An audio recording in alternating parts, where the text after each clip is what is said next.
আসসালামু আলাইকুম। আজকে রান্না করব ভীষণ মজাদার একটা রেসিপি। আজ রান্না করব খাসির ভুঁড়ি ভাজি বা বট ভাজি। আলু দিয়ে খাসির এই ভুঁড়ি ভাজি বা বট ভাজি খেতে খুবই মজাদার হয়। কে খাসির বট ভাজি খেতে পছন্দ করে না, আর যারা পছন্দ করে তাদের জন্য তো খুবই স্পেশাল। রান্না করার জন্য প্রথমে আমি একটা ফ্রাই প্যান নিয়ে নিয়েছি, দিয়ে দিলাম পরিমাণ মতন তেল রান্না করার জন্য। তারপর এখন আমি এখানে দিয়ে দিব পেঁয়াজ কুচি। পেঁয়াজটা আগে থেকে আমি কেটে রেখেছিলাম, পেঁয়াজ কুচিগুলো দিয়ে দিলাম। তারপরে দিয়ে দিব কাঁচামরিচ, দুইটা দিয়ে দিয়েছি কাঁচামরিচ আমি। তারপর খুব সুন্দর করে কিন্তু ভেজে নিতে হবে পেঁয়াজগুলোকে। এখন আমি এখানে দিয়ে দিব এলাচ, দারচিনি, লবঙ্গ, তেজপাতা। তারপর সব কিছু কিন্তু একসঙ্গে খুব সুন্দর করে ভেজে নিব, হালকা বাদামি কালার হওয়া পর্যন্ত খুব সুন্দর করে আমি কিন্তু ভেজে নিয়েছি। আমি এখানে দিয়ে দিব আদা রসুন পেস্ট। আমি এখানে 3-4 চামচ আদা রসুন পেস্ট দিয়ে দিব। একসঙ্গে বেটে নেওয়া ছিল, আমি একসঙ্গে কিন্তু আদা রসুন পেস্ট দিয়ে দিয়েছি। দিয়ে দিচ্ছি পরিমাণ মতন লবণ, 1 চামচ হলুদের গুঁড়া, 1 চামচ মরিচের গুঁড়া। আপনারা ঝালটা কিন্তু বাড়িয়ে দিতে পারবেন অথবা কমিয়েও দিতে পারবেন। খুব সুন্দর করে মশলার সঙ্গে সব কিছু কিন্তু ভেজে নিতে হবে। ভেজে নেওয়া হয়ে গেলে আমি এখন এখানে দিয়ে দিব কিছুটা পরিমাণে পানি মশলাটাকে কষিয়ে নেওয়ার জন্য। মশলাটা যতটা কষিয়ে নেবেন ততটাই কিন্তু ভুঁড়ি ভাজি খেতে অনেক বেশি ভালো লাগবে। খুব সুন্দর করে আমি কিন্তু মিশিয়ে নিয়েছি। এখন আমি একটা ঢাকনা দিয়ে ঢেকে দেব কিছুক্ষণের জন্য। কিছুক্ষণ পর ফিরে আসলাম, মশলাটা কিন্তু কষিয়ে নেওয়া হয়ে গেছে, তেলটা উপরে উঠে গিয়েছে, দেখে বুঝতে পারছেন। সব কিছু আবারও একসঙ্গে কিন্তু মিশিয়ে নিতে হবে। তারপর আগে থেকে আমি কেটে ধুয়ে পরিষ্কার করে ভাপ দিয়ে রেখেছিলাম, এখন খুব সুন্দর করে আবারও ধুয়ে আমি দিয়ে দিলাম মশলার মধ্যে এবং খুব সুন্দর করে কষিয়ে নিতে হবে। খাসির ভুঁড়িগুলো এখন আমি দিয়ে দিব আর মশলার সঙ্গে খুব সুন্দর করে কষিয়ে নিতে হবে। মশলার সঙ্গে কষিয়ে নেওয়ার পর কিন্তু অনেকটা পানি বের হবে। খুব সুন্দর করে আমি কিন্তু এপাশ ওপাশ করে কিন্তু মিশিয়ে নিচ্ছি, আর মিশাতেই কিন্তু পানিটা বের হবে। অনেকটা পরিমাণে কিন্তু খাসির ভুঁড়ি থেকে পানি বের হবে। এই পানিটা যতক্ষণ পর্যন্ত টেনে না নেয় ততক্ষণ পর্যন্ত কিন্তু জাল দিতেই হবে।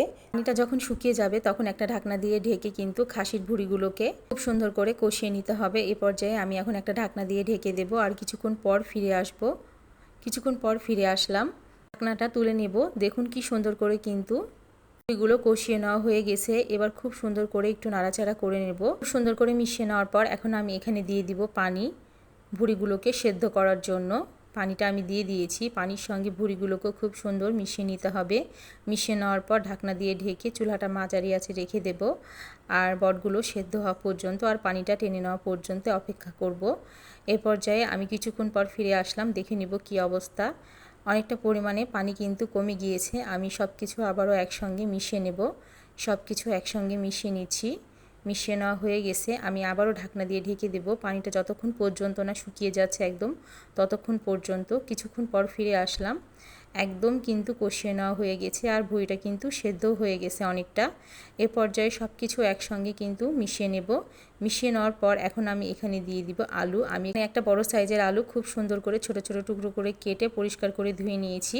এখন খাসির ভুঁড়ির মধ্যে এখন আমি দিয়ে দিলাম আলুগুলো দেওয়ার পর খুব সুন্দর করে ভুঁড়ির সঙ্গে মিশিয়ে নিতে হবে আর কষিয়ে নিতে হবে। কষিয়ে নেওয়ার জন্য খুব সুন্দর করে আমি নাড়াচাড়া করে নিয়েছি। এখন একটা ঢাকনা দিয়ে ঢেকে দেব কিছুক্ষণের জন্য।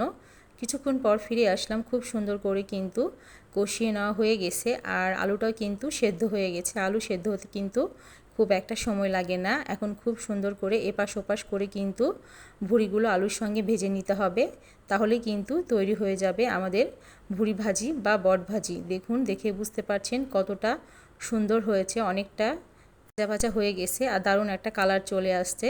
এ পর্যায়ে আমি দিয়ে দিব 1 চামচ জিরার গুঁড়ো দেওয়ার পর খুব সুন্দর করে নাড়াচাড়া করে নিতে হবে। ভুঁড়ি ভাজিটা কিন্তু একদম তৈরি হয়ে গেল।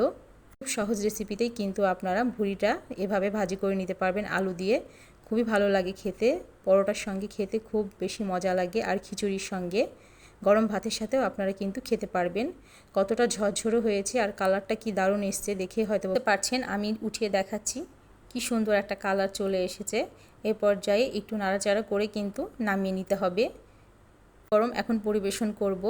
এই বট ভাজিটা খেতে যা টেস্টি, যারা খায় তারাই কিন্তু জানে আসলে কতটা মজার। আমার কাছে ভীষণ ভালো লাগে খেতে। খুব সহজ রেসিপিতে আপনাদের সাথে শেয়ার করলাম আলু দিয়ে খাসির ভুঁড়ি ভাজি বা বট ভাজি। যদি রেসিপি ভালো লেগে থাকে অবশ্যই চ্যানেলটিকে সাবস্ক্রাইব করবেন, বেল বাটনে ক্লিক করবেন নতুন নতুন ভিডিও পাওয়ার জন্য। সবাই ভালো থাকবেন। আসসালামু আলাইকুম, আল্লাহ হাফেজ।